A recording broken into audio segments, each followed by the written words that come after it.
ونصلي ونسلم على رسوله الكريم اما بعد فاعوذ باللہ من الشیطان الرجیم بسم اللہ الرحمن الرحیم۔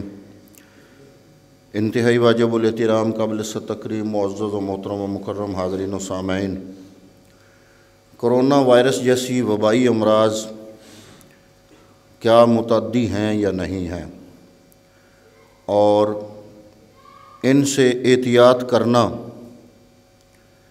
شریعت کی روح سے جائز ہے یا نہیں ہے۔ یہ عنوان اس لیے بنایا کہ کچھ علماء توکل علی اللہ کے نام پر انتہائی جذباتی ہو کر جو لوگ احتیاطیں کر رہے ہیں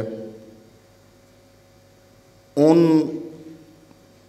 کی حوصلہ شکنی کر رہے ہیں کہ توکل علی اللہ کرنا چاہیے، اللہ پہ توکل ہونا چاہیے اور احتیاطیں نہیں کرنی چاہیے، اور کچھ علماء احتیاط کا کہہ رہے ہیں۔ تو اس حوالے سے ہم نے مختصر طور پر یہ دیکھنا ہے کہ احادیث طیبات سے ہمیں کیا ہدایت ملتی ہے۔ بخاری شریف باب ہے الجذام اور حدیث نمبر ہے 5707۔ وقال عفان حدثنا سلیم بن حیان حدثنا سعید بن میناء قال سمعت ابا ہریرہ یقول قال رسول اللہ صلی اللہ علیہ وسلم لا عدوى ولا طیرۃ ولا حامۃ ولا سفر وفر من المجذوم کما تفر من الاسد۔ یہی حدیث پاک بخاری شریف کے اندر 5717، 5757، 5770، 5773 اور 5775 ان احادیث میں بھی یہی مضمون بیان ہوا ہے۔ اور اس کا ترجمہ کیا ہے؟ اور عفان نے کہا کہ ہمیں سلیم بن حیان نے حدیث بیان کی، انہوں نے کہا کہ میں نے حضرت ابو ہریرہ رضی اللہ تعالیٰ عنہ سے سنا، وہ بیان کرتے ہیں کہ رسول اللہ صلی اللہ علیہ وسلم نے فرمایا کوئی مرض متعدی نہیں ہوتا۔ اب جو لوگ یہ کہتے ہیں وہ یہ لفظ ایک ہی انہوں نے رٹا ہوا ہے، لا عدویٰ لا عدویٰ لا عدویٰ، اور کچھ علماء نے تو یہ بھی کہا ہے کہ جس کو کرونا کی بیماری ہو میں اس کو اپنے بغل کے نیچے لے کر کندھے سے کندھا ملا کے میں اس کو ایک طواف کا چکر نہیں خانے کا بلکہ 7 چکر کٹاؤں گا، کیونکہ حضور نے فرمایا لا عدویٰ۔ حالانکہ اس حدیث میں آگے جملہ موجود ہے، تو یہ توکل علی اللہ کا نام لے کر صرف ایک انفرادی حیثیت اپنی بنانے کے علاوہ اور کچھ بھی نہیں ہے، وگرنہ اگر حدیث پاک کا اگلا حصہ دیکھ کے فرمایا لا عدویٰ ولا طیرۃ ولا حامۃ ولا سفر وفر من المجذوم کما تفر من الاسد، حدیث پاک وہی ہے۔ اگلا جملہ جو ہے وہ یہ ہے کہ رسول اللہ صلی اللہ علیہ وسلم نے فرمایا کوئی مرض متعدی نہیں ہوتا، اور نہ بدشگونی ہے، نہ الو کی نحوست ہے، اور نہ ماہ سفر کی نحوست ہے، اور جذام کی بیماری سے ایسے بھاگو جس طرح شیر سے بھاگتے ہو۔ اگر لا عدویٰ بھی حضور کا جملہ ہے، حدیث بھی وہی ہے، اور اگلا جملہ بھی حضور کا ہی ہے کہ جذام کی بیماری والے سے ایسے بھاگو جس طرح شیر سے بھاگتے ہو، تو صحیح بخاری شریف کی حدیث نمبر 5707 کی شرح، اب شرح میں اپنی طرف سے نہیں کروں گا، از علامہ بدر الدین عینی رحمۃ اللہ تعالیٰ علیہ اس حدیث کی شرح میں حضرت عبداللہ بن عوف رضی اللہ تعالیٰ عنہ سے روایت کرتے ہیں کہ رسول اللہ صلی اللہ علیہ وسلم نے فرمایا مجذوم سے کلام کرو اس حال میں کہ تمہارے اور اس کے درمیان ایک نیزہ یا 2 نیزہ کا فاصلہ ہو، یعنی جس کو جذام ہو، کیونکہ یہ بھی ایک وبائی مرض ہے، تو اس سے اگر تمہیں کلام کرنا پڑے تو اتنا دور رہ کر کرو، جیسے آپ کو یہ نشان لگا کر دیے گئے، اتنا دور رہو جتنا ایک نیزے کا فاصلہ یا 2 نیزوں کا فاصلہ۔ یعنی میں قربان جاؤں اپنے مصطفیٰ کریم صلی اللہ علیہ وسلم کی تعلیمات پر کہ جہاں آج سائنس پہنچی ہے اور وہ کہتی ہے کہ ایک دوسرے سے اتنا فاصلہ رکھو، آئسولیشن کا جو سائنس آج تصور پیش کر رہی ہے، میرے آقا جناب محمد مصطفیٰ صلی اللہ علیہ وسلم نے یہ تصور 14 صدیاں پہلے پیش فرما دیا تھا۔ اگر یہ اعتراض کیا جائے کہ امام ابو داؤد رحمۃ اللہ تعالیٰ علیہ نے حضرت جابر رضی اللہ تعالیٰ عنہ سے روایت کی ہے کہ رسول اللہ صلی اللہ علیہ وسلم نے مجذوم کا ہاتھ پکڑا اور اس کے ہاتھ کو اپنے پیالے میں داخل کیا، پھر آپ نے فرمایا اللہ کا نام پڑھ کر کھاؤ اور اللہ پر اعتماد کرتے ہوئے اور اللہ پر توکل کرتے ہوئے۔ یہ بھی ایک حدیث ہے کہ جو جذام کا مریض تھا اس کا ہاتھ پکڑ کے حضور نے پیالے میں داخل کیا، وہ بھی حدیث ہے اور یہ بھی حدیث ہے۔ تو اس کے بارے میں اس حدیث کی امام ترمذی نے روایت کیا ہے اور کہا ہے کہ یہ حدیث غریب ہے۔ اب سوال یہ پیدا ہوتا ہے کہ وہ بخاری شریف کی حدیث پاک اور یہ ترمذی شریف کی حدیث پاک، اس میں تطبیق کیسے ہوگی؟ تو اس باب کی حدیث میں اور حضرت جابر رضی اللہ تعالیٰ عنہ کی حدیث میں کس طرح مطابقت ہوگی؟ اس اعتراض کے متعدد جوابات ہیں۔ نمبر 1، یہ حدیث اس باب کی حدیث کے مقابلے کی نہیں، اور معارضہ اس وقت ہوتا ہے جب دو حدیثیں سند کے اعتبار سے مساوی قوت کی ہوں، معارضہ تب ہوتا ہے۔ نمبر 2، علامہ الکلابازی نے کہا ہے کہ نبی صلی اللہ علیہ وسلم نے اس کے پیالہ سے نہیں کھایا تھا، اس کو صرف کھانے کی اجازت دی تھی۔ نمبر 3، اگر بالفرض آپ نے اس کے ساتھ کھایا ہو تو اس کی توجیہ یہ ہے کہ آپ یہ بتانا چاہتے تھے کہ یہ امراض از خود متعدی نہیں ہوتے، لیکن اللہ تعالیٰ نے مریض کے ساتھ تندرست کے اختلاط کو اس مرض کے متعدی ہونے کا سبب بنا دیا ہے۔ یعنی آپ یہ وہم بھی دور کرنا چاہتے تھے کہ یہ نہیں ہو سکتا کہ رب نہ چاہے تو بیماری کسی بیمار کو لگے، بذات خود کوئی بھی بیماری متعدی نہیں ہوتی، لیکن اس جملے میں آپ یہ بیان فرما رہے ہیں کہ اختلاط بیماری کا سبب بن سکتا ہے، یعنی بذات خود بیماری کا متعدی ہونا اس کی نفی کر رہے ہیں حضور، اور اختلاط کو بیماری کا سبب بننا اس کا اثبات کر رہے ہیں حضور صلی اللہ علیہ وسلم۔ اختلاط کو اس مرض کے متعدی ہونے کا سبب بنا دیا۔ پس حدیث کے پہلے جز میں فرمایا کوئی مرض متعدی نہیں ہوتا، یہ آپ نے جاہلیت کے اس عقیدے کی نفی کے لیے فرمایا کہ بعض امراض بنفس ہی متعدی ہوتے ہیں، اسی لیے آپ نے فرمایا کہ پہلے شخص میں یہ مرض کہاں سے آیا تھا، اور پھر آپ نے فرمایا مجذوم سے بھاگو، یہ اس لیے فرمایا کہ اللہ تعالیٰ نے مجذوم کے ساتھ تندرست کے اختلاط کو، یعنی ملنا اختلاط کو اس مرض کے متعدی ہونے کا سبب بنا دیا ہے، اس لیے آپ نے مریض کے ساتھ تندرست کے اختلاط کو منع فرمایا تاکہ اس کے اندر بھی وہ مرض پیدا نہ ہو جائے، اگرچہ اس مرض کا پیدا ہونا اللہ تعالیٰ کے فعل سے ہے، اور تندرست کا مریض کے ساتھ اختلاط اس کے لیے سبب مؤثر نہیں۔ علامہ غلام رسول سعیدی صاحب مسلم شریف کی شرح جلد نمبر 6 صفحہ نمبر 609 پر لکھتے ہیں کہ صحیح بات وہ ہے جو کہ جمہور کا قول ہے، اور اس قول کی طرف رجوع کرنا متعین ہے، اور جذامی سے اجتناب کی حدیث منسوخ نہیں ہے بلکہ دونوں حدیثوں میں تطبیق دینا واجب ہے۔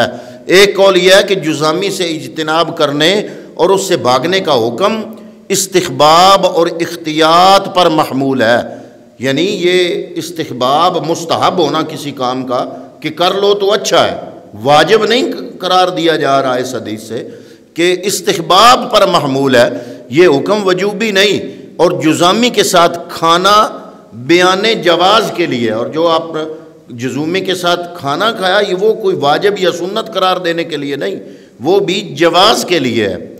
تو قاضی عیاض نے کہا ہے کہ جذامی سے اجتناب اور اس سے بھاگنے کے حکم میں دلیل یہ ہے کہ اگر کسی عورت کا شوہر جذام میں مبتلا ہو جائے تو اس کو نکاح فسخ کرنے کا اختیار ہے، یہ قاضی عیاض لکھتے ہیں۔ جذامی کو مسجد میں جانے سے منع کیا جائے، یہ قاضی عیاض آج نہیں پیدا ہوئے، یہ صدیوں پہلے کی بات ہے۔ جذامی کو مسجد میں جانے سے منع کیا جائے گا اور لوگوں کے ساتھ اختلاط سے روکا جائے گا۔ اگر کسی بستی کے مشترکہ پانی سے جذامی بھی پانی لیتے ہوں تو اگر ان کے لیے الگ پانی کا انتظام ہو سکتا ہو تو وہ انتظام الگ کر دیا جائے گا۔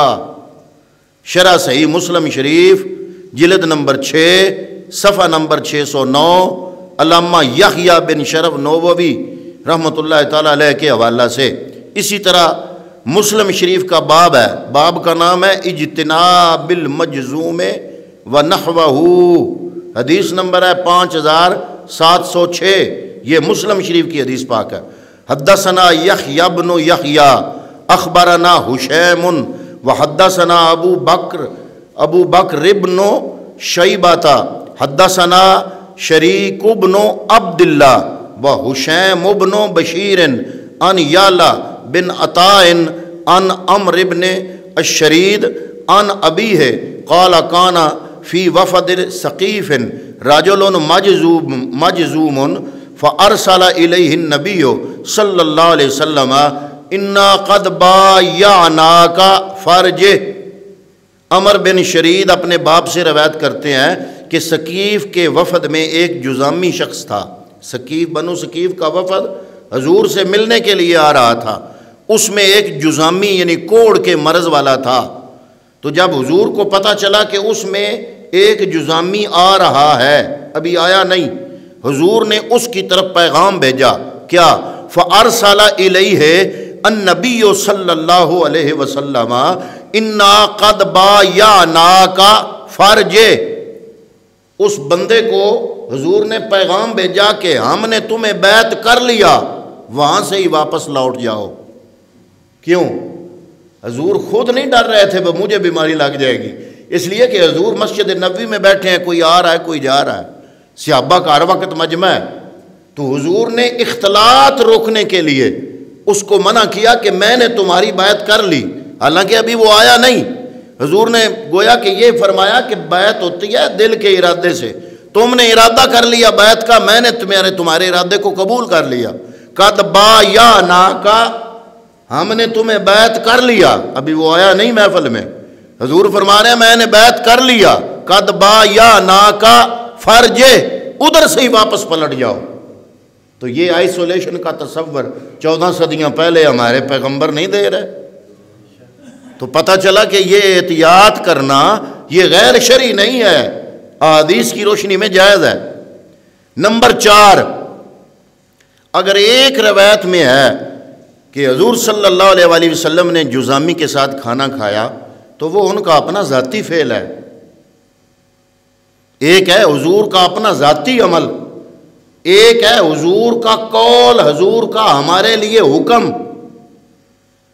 جب ذاتی فعل اور حضور کا قول آپس میں ٹکرائیں گے تو ذاتی فعل جو حضور کا ہے وہ حضور نے بیان نہیں کیا، حضور نے کام کیا ہے، لفظ صحابی کے ہیں جو دیکھ رہا ہے، اس کو حدیث نبوی نہیں کہتے، اس کو حدیث تقریری کہتے ہیں کہ پیغمبر نے کام کیا، الفاظ صحابی رسول کے ہیں کہ میں نے دیکھا حضور کر رہے تھے۔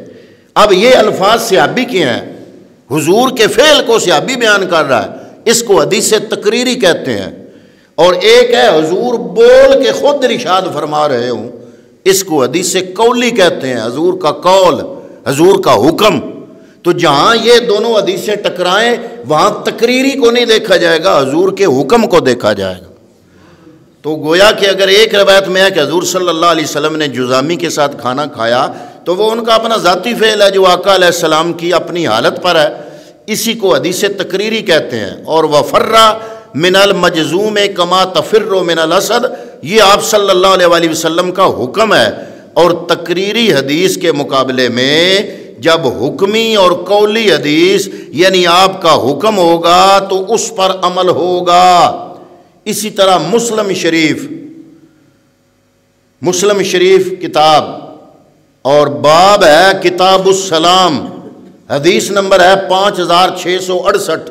اسی طرح بخاری شریف کتاب الطب، باب کا نام ہے کتاب الطب اور حدیث نمبر ہے 5729۔ حضرت عبداللہ بن عباس رضی اللہ تعالیٰ عنہ بیان کرتے ہیں کہ حضرت عمر بن خطاب رضی اللہ تعالیٰ عنہ شام کی طرف گئے، حضور کے وصال کے بعد کی بات ہے، حضرت عمر فاروق کے زمانے کی بات ہے کہ آپ شام کی طرف گئے۔ جب سرک کے مقام پر پہنچے تو اجناد کے لوگوں میں سے حضرت ابو عبیدہ بن جراح اور ان کے اصحاب نے ملاقات کی اور یہ بتایا کہ شام میں وبا پھیل گئی ہے۔ حضرت عبداللہ بن عباس نے بتایا کہ حضرت عمر نے فرمایا مہاجرین اولین کو بلاؤ۔ میں نے ان کو بلایا، آپ نے ان سے مشورہ کیا اور ان کو یہ بتایا کہ شام میں وبا پھیل گئی ہے۔ اس مسئلہ میں ان کا اختلاف ہوا۔ بعض نے کہا آپ ایک کام کے لیے آئے ہیں اور ہمارے خیال میں اب آپ کا واپس جانا درست نہیں ہے۔ آپ سمجھ رہے ہیں نا کہ حضرت عمر فاروق اپنے زمانہ خلافت میں مدینے سے نکلے شام کی طرف جا رہے تھے۔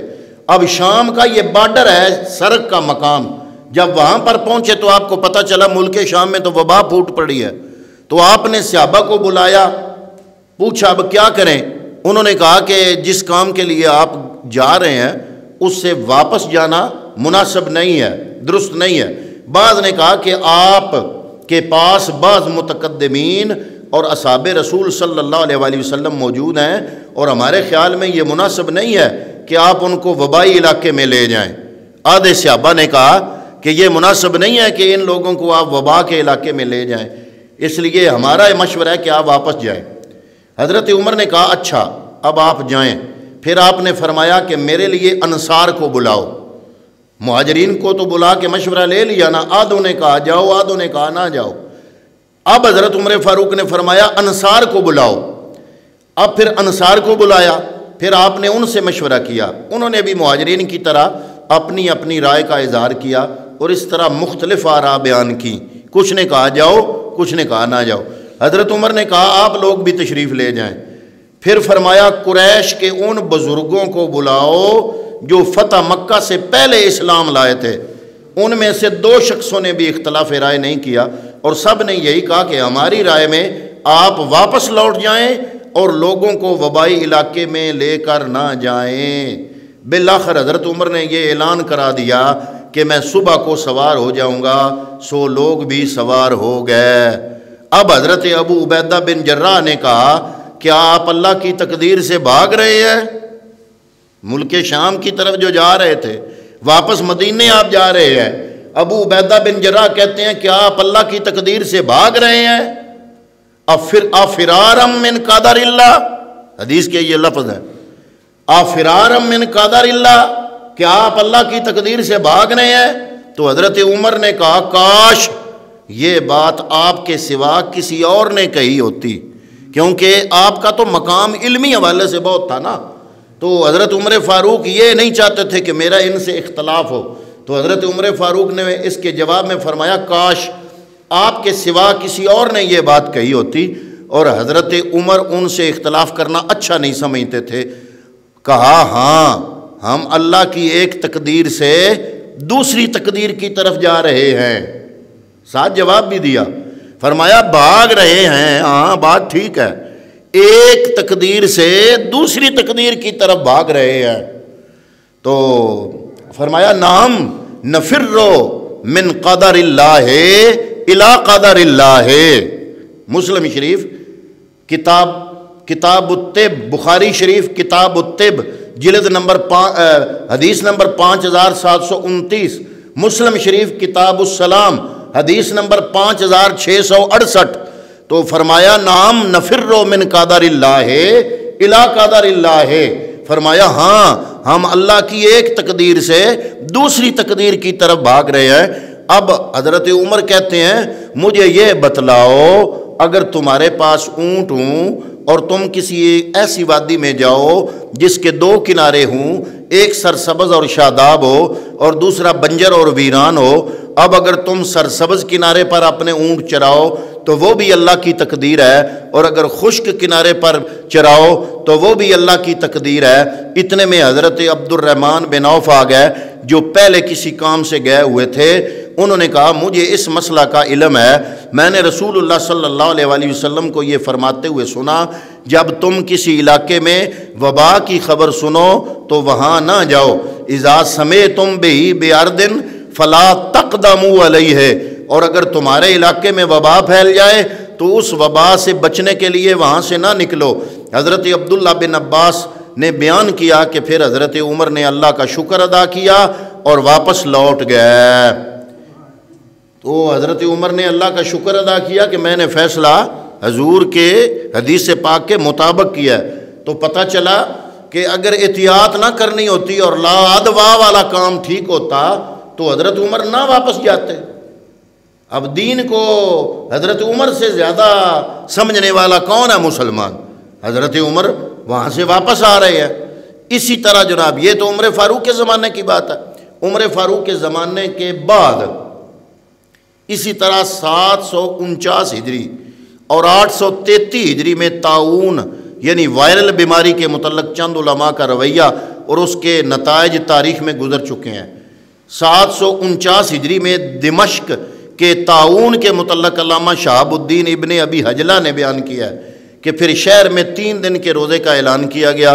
لوگوں نے ماہ رمضان کی طرح جامع مسجد میں جا کر وقوف کیا، پھر مہینے کی 17 تاریخ کو مسجد قدم کی طرف نکلے، پھر اللہ تعالیٰ سے انکساری سے طاعون ختم کرنے کی دعائیں کیں۔ ہر طرف سے لوگ نکلے، حتیٰ کہ غیر مسلم شہری اور بچے بھی نکلے، راستوں میں پھیل گئے، بہت روئے گڑ گڑائے، لیکن اس سے معاملہ مزید بڑھا اور اموات میں مزید اضافہ ہوا۔ مزید لکھتے ہیں کہ پھر اموات کی تعداد میں کمی نہیں ہوئی، بلکہ دمشق میں طاعون کی جلد کشی جاری رہی، یہاں تک کہ ہر روز مرنے والوں کی تعداد 1000 تک پہنچ گئی۔ بذل المعون لابن حجر صفحہ نمبر 381، البدایہ والنہایہ جلد نمبر 18 صفحہ نمبر 504۔ اسی طرح حافظ ابن حجر رحمۃ اللہ تعالیٰ علیہ نے 833 ہجری میں قاہرہ یعنی مصر کا شہر قاہرہ کے طاعون کے متعلق آپ فرماتے ہیں کہ ایسا ہمارے زمانے میں بھی ہوا جب 27 ربیع الثانی 833 ہجری کو قاہرہ میں طاعون پھیلا۔ ہر روز فوت ہونے والوں کی تعداد 40 سے بھی کم تھی۔ پھر 4 جمادی الاخر کو لوگ نماز استسقاء کی طرح صحرا میں نکلے۔ پہلے 3 دن کے روزوں کا بھی اعلان کیا جا چکا تھا۔ جب لوگ وہاں جمع ہوئے، دعائیں کیں، کچھ وقت وہاں رک کر واپس آ گئے۔ اس کے بعد مہینہ ختم ہونے سے پہلے قاہرہ میں ہر روز مرنے والوں کی تعداد 1000 سے تجاوز کر چکی تھی۔ یعنی جب اکٹھے نکلے، اس نکلنے سے پہلے 40 سے بھی کم تھی تعداد جو روز مرتے تھے۔ جب سارے اکٹھے نکلے، بچے بوڑھے جوان سارے اکٹھے ہوئے، تو اکٹھے ہو کے توبہ طیب سارا کچھ کیا، لیکن اس کے بعد کیا ہوا؟ روز 1000 سے زیادہ تعداد تھی مرنے والوں کی۔ بذل المعون فی فصل الطاعون صفحہ نمبر 329۔ خلاصہ کلام مندرجہ بالا دونوں تاریخی حوالوں سے واضح ہو جاتا ہے کہ طاعون جو کہ ایک وائرس سے پھیلنے والا مرض تھا، جب تک لوگ گھروں میں رہے تو اموات کی شرح بہت کم رہی، تقریباً 40 کے لگ بھگ۔ لیکن جب جوشیلے علماء نے توبہ و استغفار کے نام پر جوش دلا کر لوگوں کو باہر نکالا اور بچے، عورتیں، مرد، جوان، بوڑھے سب اکٹھے ہوئے تو وائرس وسیع پیمانے پر پھیل گیا اور اموات فی یوم 1000 تک جا پہنچی۔ طبی اصولوں کی خلاف ورزی کر کے یا کروا کر جو توبہ و استغفار کی گئی، اللہ تعالیٰ نے اسے قبول نہیں کیا، بلکہ اپنے طبی اصولوں کو ہی غالب رکھا، کیونکہ یہ طبی اصول بھی اللہ کا ہی ہے، جاری کردہ نظام ہے، اور یہ تدبیر بھی تقدیر ہی کا ایک حصہ ہے۔ اور دوسرا یہ کہ اسلام طبی قوانین کو جھٹلانے یا ان کی مخالفت کرنے نہیں آیا، بلکہ اسلام نے میڈیکل کے اصولوں کو برقرار رکھا ہے۔